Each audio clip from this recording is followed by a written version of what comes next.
Alright, 2 weeks in a row with the green screen up. However, I am remembering now that one of the downsides of having the green screen up is I can't necessarily wear this hat because it has a green brim, and if I look up, it will get keyed out. But as long as I leave the brim straight on, it should be fine, and Kinda Funny is kind of related to the topic of this week's video, so I'm just gonna go for it. If the brim of this hat gets keyed out, there's no big deal. But speaking of big deals, I don't really have one, so just go ahead and roll the thing.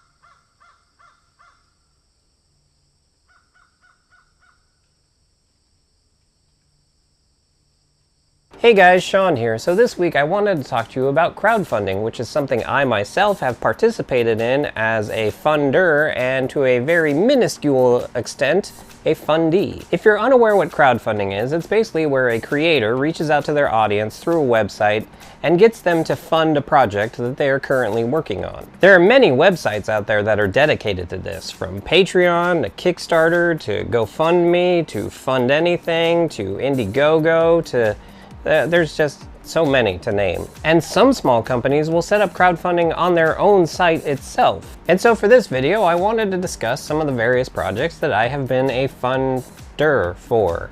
I would discuss the projects that I have been a fundee for, but you're technically watching it right now. My entire YouTube channel is where I am a fundee because of my Patreon that I have the one patron for. Thus, minusculely making up words, participating in being a fundee. But let's start off with Patreon and the various things that I have supported on Patreon through the years. First off, I supported my friend Starslayer, who made YouTube videos for Guitar Hero and Rock Band, and then also product reviews along the way. However, in recent months and maybe even years, she has become so busy with work that she hasn't been able to make as many videos. That's not the reason I stopped supporting her. We'll actually get to why I stopped supporting everyone on Patreon in a little bit, once I go through the people that I supported on Patreon. Next up is Chris Straub, who makes an online webcomic called Chainsaw Suit. Now, Chainsaw Suit is a very interesting webcomic because it is proof that you don't necessarily need to have the best writing and the best art in order to be a great webcomic. You can have just stellar writing and then, you know, kind of basic art, because most of his drawings are glorified stick figure drawings. But his writing is just so hilarious, and it's one of the few webcomics that I read religiously every single time it comes out. And I'm pretty sure I've gone back and read all of the backlogs too, which was just years and years of comics by the time I actually discovered the comic. And then there's someone else I've talked about in my videos, and that is Christopher Hastings, who is the writer, creator, and artist for Dr. McNinja, which was my absolutely most favorite online webcomic ever. So why did I stop supporting these people on Patreon? Well, for two of them it's one-fold, and for one of them it's twofold. So let's start with Christopher Hastings first, because he's the one that's twofold. One of the main reasons I stopped supporting his Patreon is because he stopped making Dr. McNinja. I mean, he ended the run. It's not like he was like, I'm not gonna do this. Well, I mean, he was like, I'm not gonna do this anymore, but he ended the story, and, you know, I completely understand that. It had been going for 10 years, and you know, it's better to end it in the way that you want than to just continue doing it and then never finishing it in some way. I'm looking at you, George R.R. Martin. Not only that, but he is now a full-time writer for Marvel, and he has written various books like the comic adaptation of the new Tower, well, it's not the Tower of Terror anymore, the Guardians of the Galaxy ride that replaced the Tower of Terror in Disneyland, and also he's writing a 5-part miniseries about Groot, and most importantly, he is the writer of Gwenpool, which is my most favorite comic right now. And he doesn't really do things on the side anymore, so there's really no point in supporting him through Patreon for that, because he doesn't do Patreon-esque stuff anymore. So I just buy his Marvel comics now, and that's how I support him. And now the twofold reason I don't support him is the reason I don't support anyone else on Patreon right now either. And that is because I have my own Patreon now, and it wouldn't really make sense, as long as I'm making so little money on Patreon, to just take the money that I get from my patrons, or patron as the case may currently be, and then just shuffling it off to someone else as well as throwing more money on top of that. It kind of defeats the purpose of having the Patreon. However, I have said that if I reach a certain level on Patreon, I will take a portion of that and support other creators on the platform, because it's important to do those sorts of things. If you're gonna make money on Patreon, you need to believe in Patreon, so you should help support other people on Patreon to keep the ball rolling with the website. Alright, so now let's move on to our second crowdfunding site, and that is going to be Kickstarter. Now, I believe Kickstarter is the first crowdfunding site that I ever participated in. And actually, it has something to do with Christopher Hastings again. I'm gonna say it was in 2014, Christopher Hastings announced that a company was working on a Dr. McNinja tabletop card game. And so I signed up for one of the tiers where I would get the card game and then some of the various other side merchandise that you get along with it. If you don't know how certain crowdfunding sites work, they will have tiers, you know, kind of like Patreon does, where like if you spend this much, then you'll get this. If you spend this much, then you'll get this and this. If you spend this much, you'll get this, this, and this, and so on down the line. And so in 2015, I finally received the game, and that was this, Dr. McNinja's Legendary Showdown. Here you can get a better look at it. So some of the Kickstarter benefits that I received is that there were exclusive Kickstarter cards that you could only get by kickstarting the game. And then I got these giant cards that you can use for display. So here we have Dr. McNinja and Sparkle Lord and Dracula's Moon Laser. There's a reason it's the best webcomic ever made. And then lastly, I got these collector coins. So first off, there's Dr. McNinja here, and it has a katana with a snake around it to look kind of like the medical symbol with the snake around the staff, and it says, "Not fighting crime so much as solving problems with violence." And then the next one is of Dan McNinja, who is Dr. McNinja's father, and on the back it says, "Ninjas can't catch you if you're on fire," which is a very important tip that Dan McNinja gave to his son one day.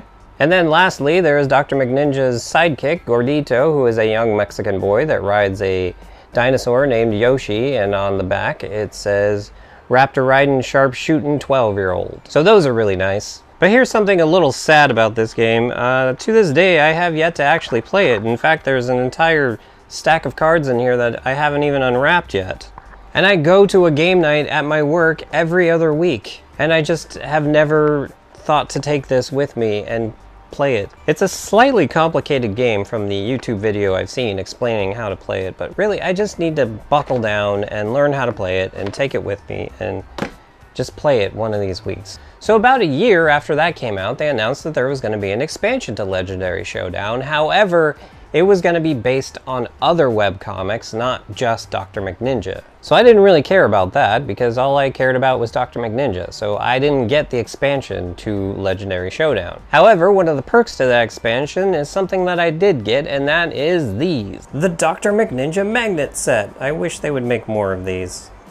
Alright, next up, you will notice kind of a running theme for things I have supported on Kickstarter, because if there is one thing that works really, really well on Kickstarter, that is tabletop games. And not only that, but tabletop games based on online webcomics.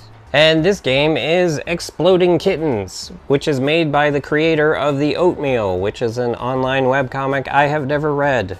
A friend of mine just recommended that I should kickstart this game, and it was relatively cheap to kickstart, so I'm like, sure, that looks like fun, so I did. Now this game I have played a lot, and for very good reason, because it is 2 minutes to learn and 15 minutes to play. That is absolutely true. You can learn this game very quickly and play it in a very short amount of time. It's basically like Uno meets Russian roulette. You don't want to get an Exploding Kitten card, because if you get an Exploding Kitten card and you have no way of defusing it, you're out. So I ended up kickstarting it and getting this, and then I also got the Not Safe for Work expansion pack, which has more risque cards in it. So this game was hugely successful on Kickstarter, to the point where they took, I think, $100,000 and put into every single one of the Kickstarter editions a little secret every time you open it up. There's a cat noise.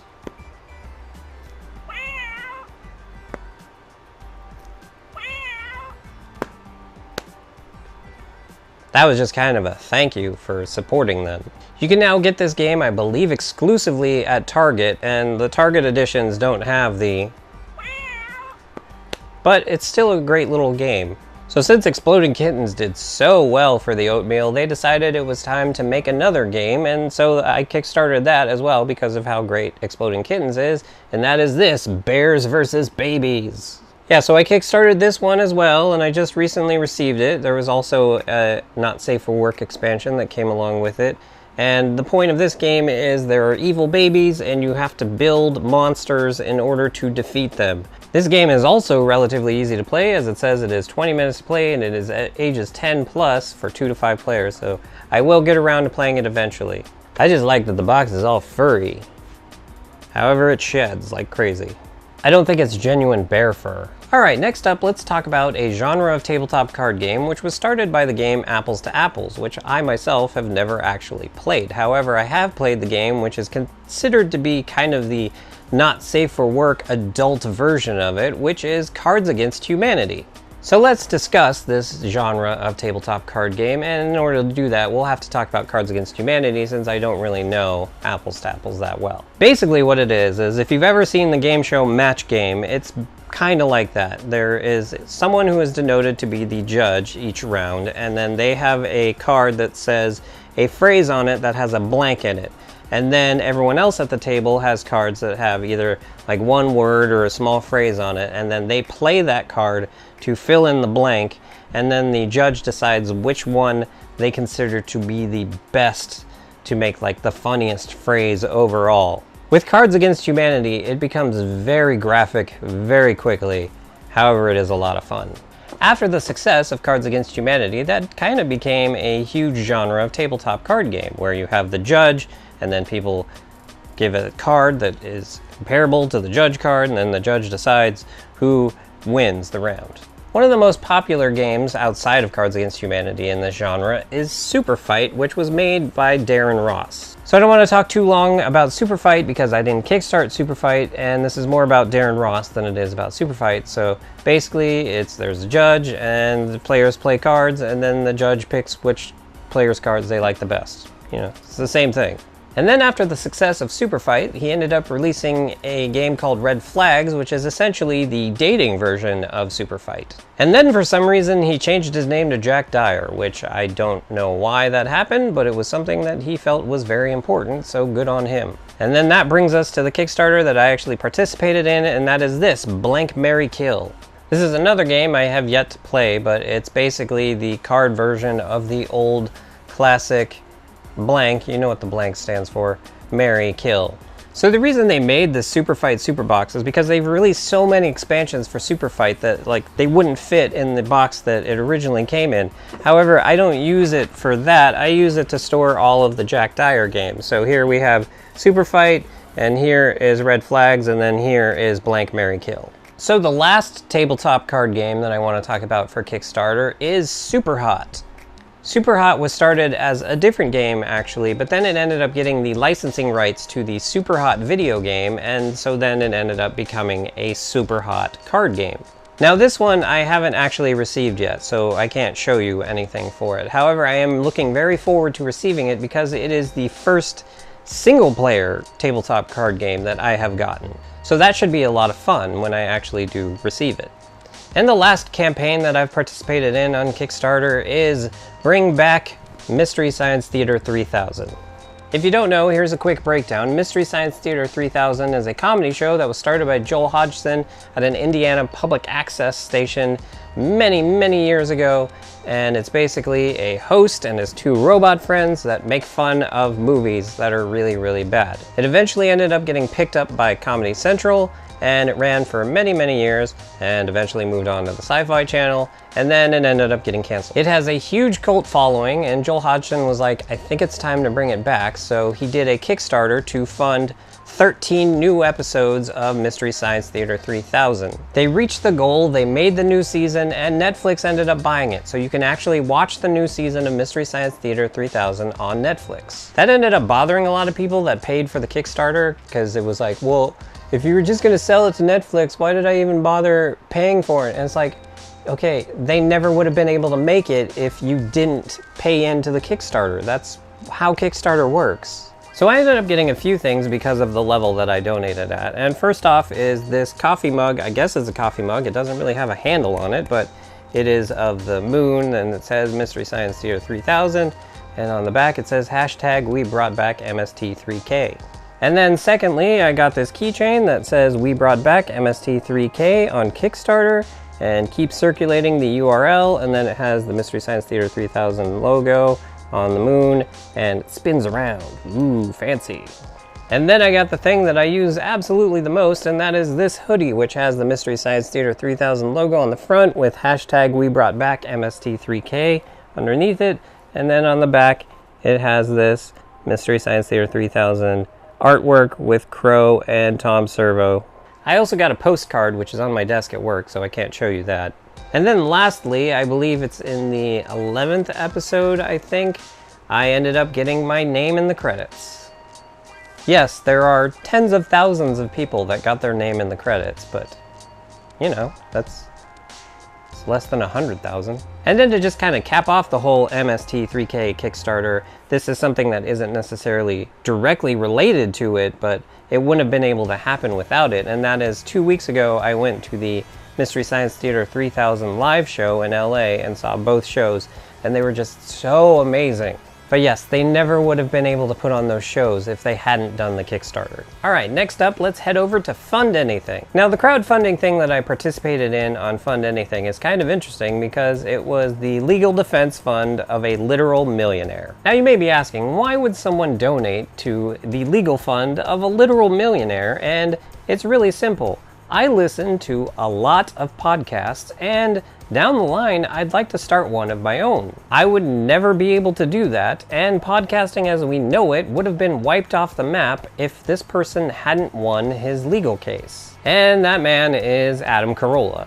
You see, a company that owned the patent on sequencing audio files on the internet ended up suing the top 5 podcasts in the world. And they were essentially just trying to extort money from them because their patent wouldn't actually hold up in court, but since it costs so much money to fight these battles, they knew that most people would just pay out instead of fighting them. And if they had ended up winning that case, they would have had the precedent to then sue every single person who has a podcast. And a majority of people who have podcasts wouldn't have been able to pay out, and they would have to quit. And so Adam Carolla, seeing this, was like, no, I'm not going to pay out. I'm going to fight this. And so he ended up starting a Fund Anything campaign, which ended up raising $500,000. And I know what you're saying, $500,000, that's a lot of money. What did he end up doing with all the extra money? Well, no, there was no extra money. Because you see, in order to fight this, it cost him $1 million.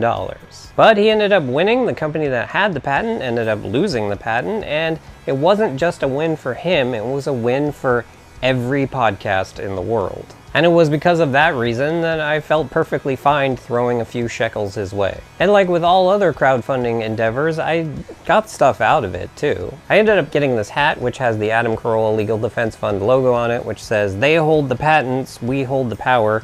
It has the sticker on it still, because I've never actually worn it. And then I ended up getting this flash drive, which has the Carolla Digital logo on it, and there was a video on here of Adam Carolla going around to various locations in LA from his past, which he has talked about many, many times on his podcast. So it was basically kind of a Adam Carolla history of North Hollywood sort of tour that was, you know, it was nice for a fan of the podcast to see these locations. And also, it's a flash drive that I can use. I also got a poster, which is somewhere around here, that has the logo on it as well, but I'm not exactly sure where that ended up. But now from there, let's go to another campaign that I ended up participating in on the exact same day, and that is on a different website, which is IndieGoGo. The campaign I participated in on IndieGoGo was to save the LA Derby Dolls. The LA Derby Dolls is the top roller derby league in LA, and I talked about it all the way back in video number 12. So they were located in a warehouse in Filipino town for many, many years, and eventually the owner of that warehouse ended up selling it to a company that was going to demolish it in order to put up apartment buildings. So they ended up having to find a new place. Now the thing about the LA Derby Dolls is they don't really make much of a profit.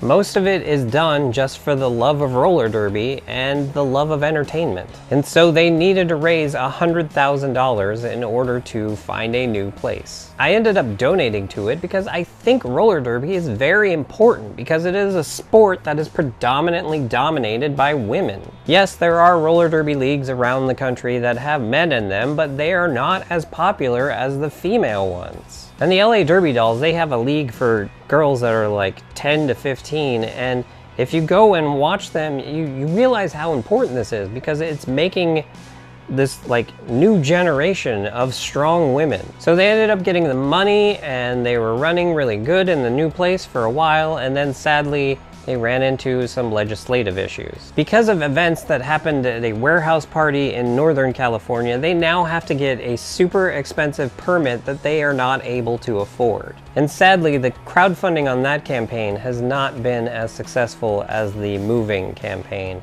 and they have yet to fill it up to the point where they have been able to continue operating. So hopefully someday someone steps in and gives them the rest of the money, or they get enough people to fill it out, but as of right now, the LA Derby Dolls just aren't operating. They'll go around the country to other roller derbies and participate there, but as for their home base, they're not allowed to, and it really sucks. I will link to their new crowdfunding down below in the doobly-doo. Alright, the last two crowdfunding projects I have participated in actually crowdfunded on their own websites. So first off, we have Tile.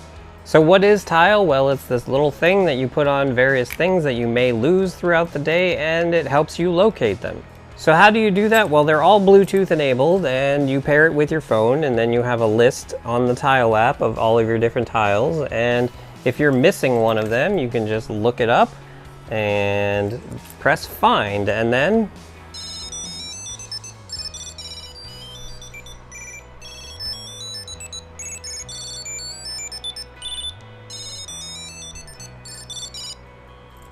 there you have it.